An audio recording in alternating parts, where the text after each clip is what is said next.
ವೇದಿಕೆ ಮೇಲೆ ಆಸನಾಗಿರ್ತಕ್ಕಂಥ Rotary Mulbagal central ಅಧ್ಯಕ್ಷ ಅಂತ ಕಾರ್ ಶಂಕರಣ್ಣ ಅವರೇ, ರೋಟರಿ ಸದಸ್ಯ ಅಂತ ಪ್ರಭಾಕರ್ ಅವರೇ, ರಮೇಶ್ ಅವರೇ ಹಾಗೂ ಇನ್ನಿತರ ಗಣ್ಯಮಾನರೇ ಹಾಗೂ ವೇದಿಕೆ ಮುಂಭಾಗ ಇರ್ತಕ್ಕಂಥ ವಿದ್ಯಾರ್ಥಿಗಳೇ, ಸಾರ್ವಜನಿಕರೇ ಹಾಗೂ ಮಾಧ್ಯಮ ಮಿತ್ರರೇ, ಈಗಾಗಲೇ ಮುಳಬಾಗಿಲು ಸುಮಾರು 2010ರಲ್ಲಿ ಪ್ರಾರಂಭವಾಗಿ ಇದುವರೆಗೂ ಕೂಡ ಸುಮಾರು ಸಮಾಜಮುಖಿ ಕೆಲಸಗಳನ್ನು ಮಾಡ್ಕೊಂಡು ಬರ್ತಾ ಇದೆ.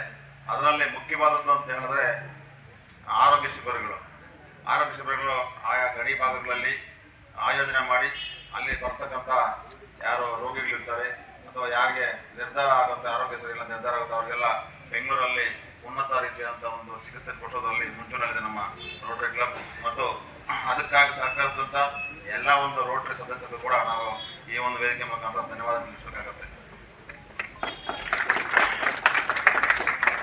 ಈಗ ಇವತ್ತಿನ ಕಾರ್ಯಕ್ರಮದ ಮೂಲ ಉದ್ದೇಶ ಏನಪ್ಪ ಅಂತ ಹೇಳಿದ್ರೆ ಕ್ಯಾನ್ಸರ್ ಸ್ಕ್ರೀನಿಂಗ್. ಇದು ಅಂದ್ರೆ ಕ್ಯಾನ್ಸರ್ ಮೊದಲನೇ ಬಾರಿಗೆ ಈಗ ಹಳೆ ಕಾಲದಲ್ಲಿ ಯಾವ ತರ ಒಂದು ಕಾಲ್ರ ಬರ್ತಾ ಇತ್ತು, ಆಗ ಊರಿಂದ ಅವ್ರನ್ನ ಹೊರಗಿಡ್ತಾ ಇದ್ರು. ಆ ಒಂದು ನಿಟ್ಟಿನಲ್ಲಿ ಕ್ಯಾನ್ಸರ್ ಇದೆ ಅಂತ ಹೇಳಿದ್ರೆ ಎಲ್ಲರೂ ಹೇಳಕ್ಕೆ ಒಂಥರ ನಾಚಿಕೆ ಪಡ್ತಾ ಇದ್ರು. ಈಗಿನ ಪರಿಸ್ಥಿತಿ ಆ ಥರ ಇಲ್ಲ. ಈಗ ಕ್ಯಾನ್ಸರ್ ಒಂದು ಸಾಧಾರಣ ರೋಗ ಅಷ್ಟೇ, ಅದೇನು ದೊಡ್ಡ ತಲೆ ಕೆಡಿಸ್ಕೊಳ್ಳುವಂತ ರೋಗ ಅಲ್ವೇ ಅಲ್ಲ ಮೇಡಮ್ ಅನ್ಸುತ್ತೆ. ಈಗ ಇದರಲ್ಲಿ ಸುಮಾರು ವಿಧಗಳಿವೆ ಕ್ಯಾನ್ಸರ್ ಅಲ್ಲಿ. ಈಗ ಚರ್ಮ ಕ್ಯಾನ್ಸರ್ ಇದೆ, ಈಗ ಮಲ್ಟಿಪಲ್ ಮೈಲೋಮ ಅಂತ ಬ್ಲಡ್ ಕ್ಯಾನ್ಸರ್ ಇದೆ, ಬ್ರೈನ್ ಕ್ಯಾನ್ಸರ್ ಇದೆ, ಬೋನ್ ಮೆರಿನ್ ಬರುತ್ತೆ ಕ್ಯಾನ್ಸರ್, ಹಾರ್ಟ್ ಇದೆ, ಎಲ್ಲ ಪ್ರತಿಯೊಂದಕ್ಕೂ ಕರುಳು ಕ್ಯಾನ್ಸರ್ ಬರುತ್ತೆ, ಎಲ್ಲ ಕ್ಯಾನ್ಸರ್ಸ್ ಇದೆ. ಆದ್ರೆ ಇದೆಲ್ಲ ಬರೋದಕ್ಕೆ ಕಾರಣ ಏನಪ್ಪ ಅಂತ ಇದ್ದಾಗೆಲ್ಲ ನಾವು ಡಾಕ್ಟರ್ ಹೇಳ್ತಾ ಇದ್ರು, ನಮ್ಮ ಲೈಫ್ ಸ್ಟೈಲ್, ನಮ್ಮ ಜೀವನ ಪದ್ಧತಿ ಏನಪ್ಪ ಅಂತ ಹೇಳಿದ್ರೆ ನಮ್ಗೆ ಅನಿವಾರ್ಯತೆ. ಯಾಕೆ ಅಂತ ಹೇಳಿದ್ರೆ ಈಗ ಫಾರ್ ಎಕ್ಸಾಂಪಲ್ ಸಣ್ಣ ಎಕ್ಸಾಂಪಲ್ ಕೊಡ್ತೀನಿ. ಪ್ರತಿಯೊಂದು ಮನೇಲಿ ಫ್ರಿಡ್ಜ್ ಇದೆ, ಫ್ರಿಡ್ಜ್ ಇಲ್ದಿರೋದ್ರ ಮನೆ ಇಲ್ವೇ ಇಲ್ಲ. ಅದೊಂದು ಸ್ಟೇಟಸ್ ಆಗ್ಬಿಟ್ಟಿದೆ. ಬಟ್ ಹೆಣ್ಮಕ್ಳಿಗೆ ಈಸಿ, ಯಾಕಂದ್ರೆ ಬೆಳಗ್ಗೆ ಮಾಡಿಟ್ಬಿಟ್ರೆ ಮಧ್ಯಾಹ್ನ ತಿನ್ನೋದು, ಸಂಜೆ ತಿನ್ನೋದು, ನಾಳೆ ಬೆಳಗ್ಗೆ ಅದೇ ಹಾಕ್ತಾರೆ. ಅದ್ರ ಬಗ್ಗೆ ಯಾರು ಮಾತಾಡೋದಿಲ್ಲ.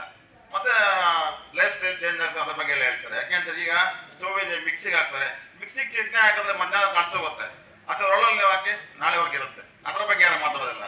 ಈಗ ಏನೇ ಇದು ಸೌಲಭ್ಯ ಬಂದರೂ ಕೂಡ ಹೆಣ್ಮಕ್ಳಿಗೆ ಈಸಿ, ಮನೇಲಿ ಅಡುಗೆ ಮಾಡೋದಾಗ್ಲಿ ಇನ್ನೊಂದಾಗ್ಲಿ ಅಷ್ಟೆಲ್ಲ ನಮ್ಗೇನೆ. ಅದ್ರ ಬಗ್ಗೆ ಅವ್ರು ಮಾತಾಡೋದಿಲ್ಲ. ಡಾಕ್ಟರ್ ಹೇಳ್ತಾ ಇದ್ರು, ಅದ್ರ ಬಗ್ಗೆ ಹೇಳಿಲ್ಲ ಮೇಡಮ್ ನೀವು.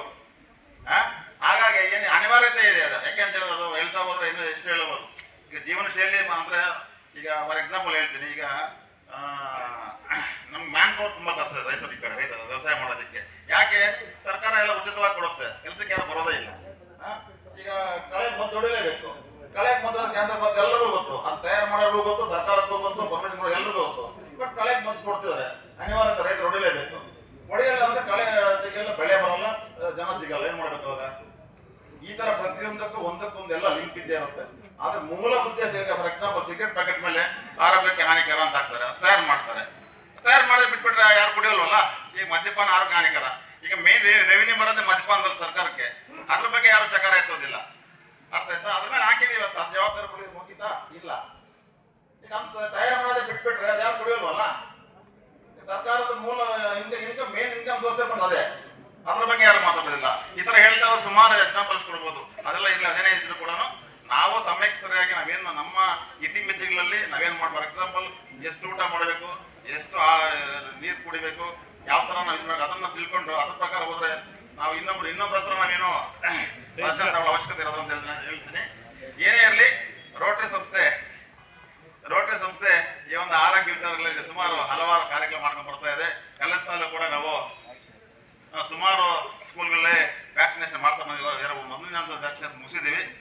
ಮೊದಲನೇ ಬಾರಿಗೆ ದೇವರಾನಂದ ಸ್ಕೂಲಲ್ಲಿ ಇರ್ಬೋದು, ನಮ್ಮ ಆನಂದ ಸ್ಕೂಲಲ್ಲಿ, ನಮ್ಮ ಕಿತ್ತೂರ ಚೆನ್ನಮ್ಮ ಕುಟುಂಬ ಸ್ಕೂಲ್ ಕೂಡ ಮಾಡಿದ್ದೀವಿ. ಎರಡನೇ ಹಂತದ್ದು ಈ ಒಂದು ತಿಂಗಳಲ್ಲಿ ನಾವು ಶುರು ಮಾಡ್ತಾ ಇದ್ದೀವಿ. ಕೆಲವು ಪರ್ಮಿಷನ್ಸ್ ಪೆಂಡಿಂಗ್ ಇದೆ, ಅದರಿಂದ ನಾವು ಇದು ಮಾಡಿದ್ದೀವಿ. ಆದರೂ ಕೂಡ ಏನಪ್ಪಾ ಅಂತ ಹೇಳಿದ್ರೆ ಇದು ದುರಾದೃಷ್ಟ ಏನಪ್ಪಾ ಅಂತ ಹೇಳಿದ್ರೆ ಬೇರೆ ತಲೆನೋವು ಜ್ವರ ಬಂದ್ರೆ ಆದಷ್ಟು ಬೇಗ ಗೊತ್ತಾಗ್ಬಿಡುತ್ತೆ. ಈ ಕ್ಯಾನ್ಸರ್ 3ನೇ ಸ್ಟೇಜ್ ಬರೋದು ಗೊತ್ತಾಗೋದೇ ಇಲ್ಲ. ಹಾಸ್ಪಿಟಲ್ಗೆ ಹೋದ್ರೆ ನಿಮ್ ತರಷ್ಟೇ ದಾಟಿದೆಯಪ್ಪ ಅಂತಾರೆ. ಈಗ ಫಸ್ಟ್ ಸೆಕೆಂಡ್ ಯಾವಾಗ ದಾಟ್ತಾವ ಅದು ಗೊತ್ತಾಗೋದೇ ಇಲ್ಲ. ಅದು ಡಾಕ್ಟರ್ಗೆ ಗೊತ್ತಿರೋದು ಅನ್ಸುತ್ತೆ. ಅರ್ಥ ಆಯ್ತಾ? ಅಂದ್ರೆ ಅವ್ರಿಗೆ ಹೋದ ತಕ್ಷಣ ಹೇಳ್ತಾರೆ, ಏನೋ ಆಪರೇಷನ್ ಲೆವೆಲ್ ಬಂದ್ಬಿಡಿದೆಯಪ್ಪ, ಟ್ರೀಟ್ಮೆಂಟ್ ಆಗೋದಿಲ್ಲ, ಇವು ನೀವು ಮೊದಲೇ ಬರಬೇಕಾಗಿತ್ತು. ಮೊದಲ ಸಿಂಪ್ಟಮ್ಸ್ ಗೊತ್ತಾಗೋದೇ ಇಲ್ಲ. ಫಸ್ಟ್ ಸೆಕೆಂಡ್ ಕೇಳೇ ಇಲ್ಲ. ಹಾಸ್ಪಿಟಲ್ಗೆ ಹೋದ ತರಷ್ಟೇ ಅಂತ ಹೇಳ್ತಾರೆ. ಅಂದ್ರೆ ಅದನ್ನೆಲ್ಲ ನಾವು ಕಂಟ್ರೋಲ್ ಮಾಡ್ಬೇಕಂತ ಹೇಳಿದ್ರೆ ಅವಾಗ ಒಂದು ವರ್ಷಕ್ಕೋ 2 ವರ್ಷಕ್ಕೋ ಅವಾಗ ಜನರೆಲ್ಲ ಚೆಕಪ್ ಮಾಡ್ಕೊಂಡ್ರೆ ಗೊತ್ತಾಗುತ್ತೆ. ಆದ್ರಿಂದ ಈ ತರ ಕ್ಯಾಂಪ್ಗಳೆಲ್ಲ ಬಂದು ನೀವು ಕಾಯಿಲೆ ಇದ್ದಿದ್ರು ಪರವಾಗಿಲ್ಲ, ಕ್ಯಾಂಪಿಗೆ ಬಂದು ಹೆಲ್ತ್ ಟೆಸ್ಟ್ ಮಾಡ್ಕೊಂಡ್ರೆ ತುಂಬ ಒಳ್ಳೆಯದು. ಮುಂದೆ ಏನು ಮುಂದೆನೇ ಕಾಯಿಲೆ ಬಂದ ಮೇಲೆ ನಾವು ತೋರಿಸ್ಕೊಳ್ಳೋದಕ್ಕಿಂತ ಮೊದಲೇ ನಾವು ಟೆಸ್ಟ್ ಮಾಡಿಸ್ಕೊಂಡು ಏನಿದೆ ಅಂತ ಏನು ಅದರ ಸಂಕೋಚ ಪಡೋದ ಅವಶ್ಯಕತೆ ಇಲ್ಲ. ಎಲ್ಲರೂ ಕೂಡ ಈ ಒಂದು ಶಿಬಿರದ ಒಂದು ಇದನ್ನು ಸದುಪಯೋಗ ಪಡಿಸ್ಕೊಳ್ಬೇಕಂತ ಹೇಳ್ತಾ ನಾನು ಮಾತು ಮುಗಿಸ್ತಾ ಇದ್ದೀನಿ. ಜೈ ಹಿಂದ್, ಜೈ ಕರ್ನಾಟಕ.